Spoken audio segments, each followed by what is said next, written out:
Hello বন্ধুরা, good morning. Welcome back to my channel. আশা করছি যে যেখান থেকে আমার এই ভিডিওটা দেখছো সবাই ভালো আছো, সুস্থ আছো। আমিও ভালো আছি তোমাদের আশীর্বাদ ও ভালোবাসায়। এখন ঘড়ির কাঁটায় বাজে ওই সকাল 8টা। এখন থেকেই তোমাদেরকে সাথে নিয়ে আজকের ব্লগটা শুরু করছি। আশা করছি ব্লগটা তোমাদের ভালো লাগবে। ঘুম থেকে উঠেছি ওই 7টার দিক, 7টা না 7:30টার দিক করে। তো তারপরে ব্রাশ করে চাটা খেয়ে আর চলে এসেছি রান্নাঘরের ওই যে এঁটো বাসনগুলো বার করে দিলাম দিয়ে, আর এই যে গ্যাসের জায়গাটা একটু পরিষ্কার করে মুছে নেব, রান্না করতে হবে তো তার আগে একটু মুছে নিচ্ছি। তো চা করার আগে আর মোছার সময় হয়নি হাজব্যান্ডকে চা করে দেবো বলে, তাই তাড়াতাড়ি তখন চাটা করে নিয়েছিলাম। আর যেহেতু রুটি করেছিলাম, আর রুটি না আমাদের খুব একটা হয় না, খুব মাঝে সাঝে হয়, হয়তো 2 সপ্তাহে একবার কি দুবার হয়, এরকম হয়। তো কালকে তড়কা করেছিলাম আর রুটি করেছিলাম, আর এই যে আটার গুঁড়োগুলো এখানটা ভর্তি হয়ে আছে, তাই জন্য মুছে নিচ্ছি রান্না করার আগে। আজকের ওয়েদারটা না একদম মেঘলা হয়ে আছে, হয়তো বৃষ্টি হবে না, কিন্তু রোদ্দুর ওঠেনি এখনও পর্যন্ত। বেলার দিকেও হয়তো রোদ্দুর উঠবে, একদম মেঘলা হয়ে আছে। আর বাইরে প্রচণ্ড পরিমাণে হাওয়া দিচ্ছে, মনে হচ্ছে যেন সকাল থেকে ঝড় আরম্ভ হয়ে গেছে। হলেও একটু শান্তি হয়। ঝড়টা খুব একটা ভালো লাগে না, তবে বৃষ্টি হলে ভালো লাগে। ঝড় হলে কী হয়, মানুষের অনেক ক্ষতি হয়ে যায়, তাই ঝড়টা না হওয়াই ভালো। তো আগেরবারের ঝড়ে মানুষের অনেক ক্ষতি হয়ে গেছে, মানে আমাদের যে বিয়েবাড়ি ছিল ওই দিনকে তো মারাত্মক পরিমাণে ঝড় হয়েছিল। তো ওখানে অনেক, মানে কি বলবো, গাছপালা ভেঙে গেছে, অনেকের অনেক কিছু ক্ষতি হয়েছে, তাই ঝড়টা না হওয়াই ভালো। তো যাই হোক, আমার কথা মতো তো আর মানে কি বলবো ওয়েদার কাজ করবে না। তো যাই হোক, এখন এই যে রান্না বসিয়ে দিলাম। তো ভেবেছিলাম যে চান করে রান্নাটা বসাবো, আবার ভাবলাম যে গরমে না চান করে আর গ্যাসের কাছে আসতে ইচ্ছা করে না, তাই এখনই রান্নাটা বসিয়ে দিলাম।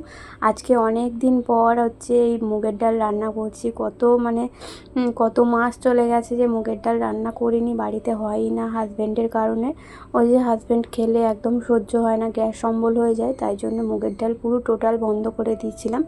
আজকে হাজব্যান্ডের কথাতেই আর কি মুগের ডালটা হচ্ছে। সকালে জিজ্ঞাসা করলাম কি রান্না করব, বললো যে প্রথমে বলেছিল যে আলু ভাজা আর ডাল করতে, তারপরে বললো না আলু পোস্ত আর ডাল করো। তো আর ওর কথা মতোই আজকে রান্নাটা হচ্ছে। তো আলু পোস্ত আর ডাল করবো। আমার না একদম ভালো লাগে না এই শনিবারটা, মানে খাওয়া দাওয়ার খুব ঝামেলা। একটু সবজি হলে ভালো হতো, সবজি তো কিছু নেই, শুধু 2টো পটল পড়ে আছে। তো ওই 2টো পটল আমার জন্য ভাজা করব। আর আলু পোস্ত আর মুগের ডাল আমারও খুব একটা ভালো লাগে না। তো আমি মুগের ডাল মানে কি বলবো, মাছের মাথা দিয়ে রান্না করলে ভালো লাগে, কিন্তু এমনি নিরামিষভাবে রান্না করলে না আমার খেলে কীরকম একটা গা গোলায়, বমি বমি পায়, তাই মুগের ডালটা খুব একটা ভালো লাগে না বলে, আর হাজব্যান্ড ওই যে খেয়ে শরীর খারাপ হয় বলে হয় না। তো আজকে অনেক দিন পর রান্না করছি, দেখা যাক কেমন লাগে খেতে। তো ওদিকে রান্নাটা বসিয়ে দিয়ে যে ঘরের ওপর দিকটা না মানে মাকড়সার জালে ভর্তি হয়ে গেছিলো। তো প্রতিদিন তো ঘর পরিষ্কার করি আমি, তোমরা দেখেছো। তো আজকে ওপর দিকটা একটু পরিষ্কার করেছি, অনেক দিন হয়ে গেল মাকড়সার জাল পরিষ্কার করা হয়নি। তো এই টালির চালের এইগুলোতেই না বেশি মাকড়সার জালটা হয়, তো তাই জন্য একটু পরিষ্কার করে নিচ্ছি।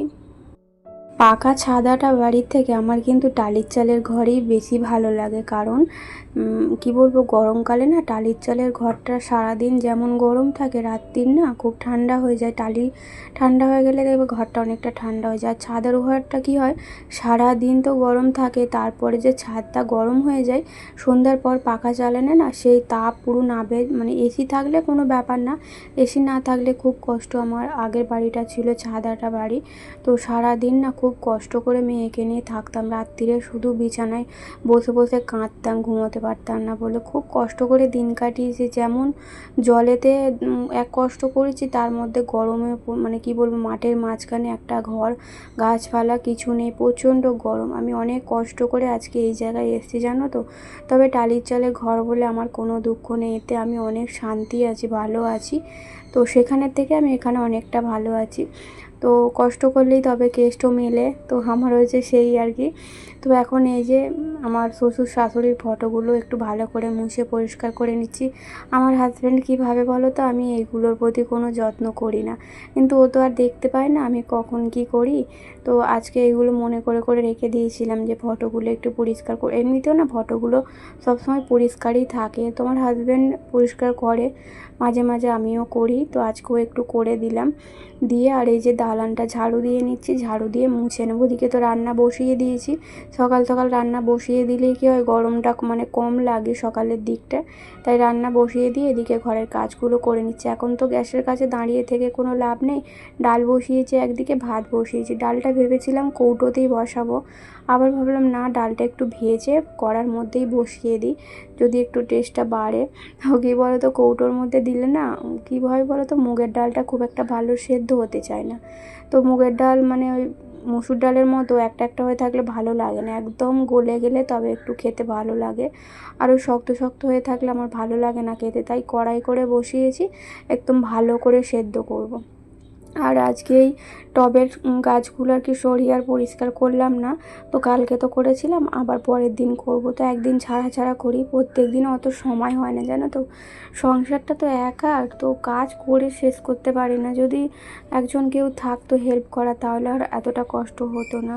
তো এত বড় সংসারটা আমাকে একা সামলাতে আর খুব কষ্ট হয়। মাঝে মাঝে ঘরের এই কাজ করতে করতে নাজেহাল হয়ে যায়, প্রচণ্ড কষ্ট হয়। তারপরে ওই দুপুরের পর একটুখানি রেস্ট নিতে পারি, ওই 3টের পর থেকে হয়তো আধ ঘন্টা 1 ঘন্টা রেস্ট নিই। তারপরে আবার 4টে 4:30 বাজলে তখন ওই ঘর দালান ঝাড় দেওয়া আর করা, তারপরে কি রান্না হবে সেই জোগাড় করা, এই করতে করতে না সারা দিনটা, বেশিরভাগ সময়টা না রান্নাঘরেতেই কেটে যায়। যারা আর কি বাইরে কোনো কাজ করে না, ঘরের গৃহবধূ, তাদের কিন্তু অর্ধেকটা সময় এই রান্নাঘরেতেই কাটিয়ে দিতে হয়। 3 টাইম রান্না বান্না করতে করতেই তো সারা দিনটা কেটে যায়। তো যাই হোক, আমারও সেরকমই হয়। সকালের টিফিনটা হয়তো আমি বানাই না, কিন্তু ওই দুপুরের রান্না, রাত্রিরের রান্না, এই করতে করতে এক একজনদের দেখেছি মানে দুবেলাই একবারে ভাত করে নেয়, তো রাত্রির আর কোনো রান্নার ঝামেলা রাখে না। কিন্তু আমাদের ব্যাপারটা তো মানে কি বলবো, একবারেই অন্য। আমাদের কেউ আর এরকম খায় না, এবেলার জিনিস ওবেলা কেউ খেতে চায় না। তো আমার হাজব্যান্ড তো একদমই খাবে না, এবেলা ভাত রান্না করে রেখে দেবো, ওবেলা খাবে, একদমই পছন্দ করে না। তবে হ্যাঁ, তরকারি করে রেখে দিলাম, মানে সন্ধ্যাবেলা গরম গরম ভাত করলাম, সেখানে তবু একটা খেতে চায়, কিন্তু ভাতটা খুব একটা কেউ পছন্দ করে না। আমাদের ওই রাত্রিরে রুটি পরোটাটাই ঠিক আছে, তার সঙ্গে একটু তরকারি, তাই বলে সবজির তরকারি আবার খেতে চায় না। সবজি বলতে কুমড়োর তরকারি হলে মাঝে মধ্যে একটু আধটু খাওয়া হয়, নইলে ওই কড়াই জাতীয় জিনিস দিয়ে একটু তরকারি করতে হয়। আর আমাদের তো রুটি খুব একটা হয় না, পরোটা লুচি এগুলোই হয়। তো আজকে শনিবার, আজকে নিরামিষ, রাত্রিরে ওই আজকে আর ছোলার ডাল করবো না। প্রতি সপ্তাহে ছোলার ডাল খেয়ে খেয়ে না মুখটা একদম খারাপ হয়ে গেছে, আর একদম ছোলার ডাল খেতে ভালো লাগে না। আমাদের তো জানো মানে সব নিয়ম চেঞ্জ হয়ে যাবে, সব উলটপালট হয়ে যাবে, কিন্তু আমাদের শনিবারে ছোলার ডাল আর লুচিটা উলটপালট হবে না, এমন একটা অবস্থা হয়ে দাঁড়িয়েছে। মানে তাই আজকে আমার মেয়ে বলছে রাত্রিরে ছোলার ডাল করবে, তো তো আমি বললাম যে না না, ছোলার ডাল আর করবো না, ছোলার ডালের নাম করিস না, একদম খেতে ভালো লাগে না। প্রতি সপ্তাহে ছোলার ডাল আর লুচি, ছোলার ডাল আর লুচি। তো আমার হাজব্যান্ড বলে এটা সেটা রান্না করতে, কিন্তু ওই যে মেয়েটার জন্যে ছোলার ডাল আমাকে করতে হয়। তো আজকে একদম ভেবে রেখে দিয়েছি যে কষা কষা আলুর দম করবো আর লুচি করবো, একদম কিছু মানে কি বলবো, মেয়ে বললো আর মেয়ের কথা কিছু শুনবো না। তো যাই হোক, ওদিকে কাজকর্ম মিটিয়ে নিয়ে দালানে তারপরে চলে এসেছি এই যে এই ঘরটা। চেয়ারটা দেখতে পাচ্ছ তো, সাদা হয়ে গেছে, এগুলো হচ্ছে বালি ঝরেছে, ওপর থেকে বালি পড়েছে, বালি পড়ে আর একদম মিক্সি, তারপরে চেয়ার, এগুলো সব সাদা হয়ে গেছে। মিক্সিটা বলি আমার হাজব্যান্ডকে যে ওই রান্নাঘরে নিয়ে গিয়ে রাখার জন্য, কিন্তু ও একদম রাজি হচ্ছে না, বলছে যে রান্নাঘরে রাখলে তেল চিটে পড়ে জিনিসটা নষ্ট হয়ে যাবে, তাই ওই ঘরে একদম নিয়ে যেতে দেয় না। এখানেই থাকে, ওই মশলা করতে হলে এই ঘরে আসতে হয়, আবার যেতে হয়, এই করতে হয়।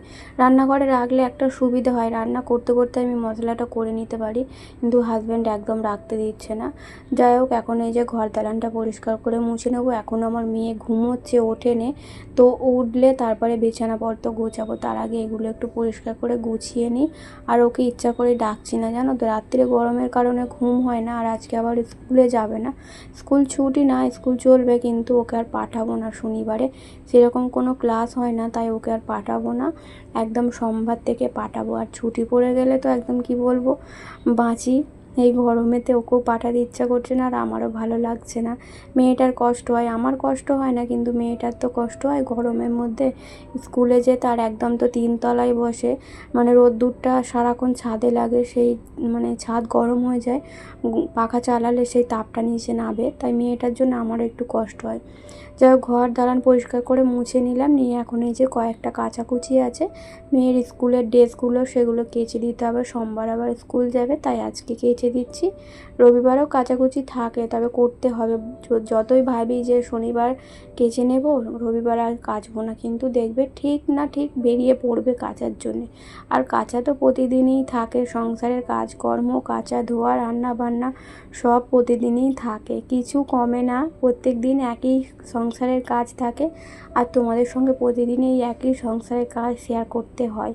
তো কী করবো, বাইরে তো কোথাও যায় না। মায়ের কাছে গেলে ওই একটা সমস্যা, ভিডিও তো যেমন তেমন করে করি, কিন্তু ভয়েস দিতে পারি না, মানে দিন রাত্রির মাইক চলে, তাই অসুবিধা হয়। তো এখন এগুলো একটু ভিজিয়ে রেখেছিলাম, রেখে তারপরে কেচে দিয়ে এই যে এখন মিলে দেবো। আর বাইরে দেখো, তোমাদের তো সকাল থেকে বলছি প্রচণ্ড পরিমাণে হাওয়া, হাওয়া বলতে যেন ঝড় হচ্ছে, দেখছো তো। আর আমার দালানটা পরিষ্কার করে মুছে ঝাড়ু দিয়ে নিয়েছি, তারপরে দালানের অবস্থা, মানে এই আম গাছে তো আমাদের ফুল এসেছে, পুরো ভর্তি হয়ে গেছে, আম গাছের একটা পাতা দেখা যাচ্ছে না, এত ফুল এসেছে। আর যত হাওয়া দিচ্ছে এই আম গাছের ফুল সব আমার দালানে ভরে গেছে। তো এই মানে কি বলবো, এই যে শুকনো দিচ্ছি জামা কাপড়, শুকনো দিয়েই আমাকে দালানটা আবার ঝাড়ু দিতে হবে। এই সবে শুকনো হলো মোছার পর, আবার ঝাড়ু দিতে হবে। এত হাওয়া দিচ্ছে, আমার মানে ক্যামেরাটা স্ট্যান্ডের মধ্যে দাঁড় করানো আছে, সেটাও নড়ে যাচ্ছে। তো আমি ভিডিওটা এডিট করার সময় দেখলাম যে এত হাওয়ার তেজ যে আমার স্ট্যান্ড পর্যন্ত নাড়িয়ে দিচ্ছে। সমস্ত কাজকর্ম মিটিয়ে এখন টেবিলটা একটু মুছতে এলাম। তো টেবিলটা মুছতে মুছতে হাজব্যান্ড চলে এলো।